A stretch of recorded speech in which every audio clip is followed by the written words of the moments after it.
ความป่าลี่ห้องว่าสุราความใจเฮาห้องว่านำเหอเข้าห้องง่ายก็ว่านำเหล้าป้อหมอกินก็เป็นยาป้ออ่ำหมอกินก็เป็นหมาเหล้าในก้นเฒ่ากินเอาเฮ็ดยากวนหนุ่มกินซ้ำตาป้อลายกินเหล้าในพรดีมันเตมีอยู่1จีดพรหายมันซ้ำติมีอยู่1จ้อย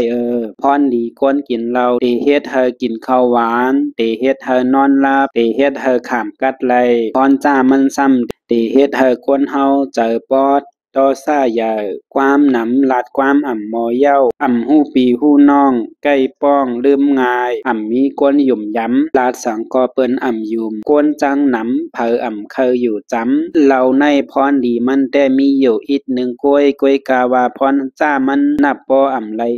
กอบในแลอ่ำกินก็อ่ำว่าเฮอหมอกินเหล่าในมันเฮ็ดเฮอจาดปานคนเฮาตกแต้มลงเป็นลุงก้างลุงเหงหลงเปิ้นหยุ่มยำกันตั้งวานตั้งเวียงก็พ่อเปิ้นหันแม่นมือมันเมาเหล้าอยู่ป้อว่าไหนจึงต้องหยุ่มยำมันก็ติยอมลง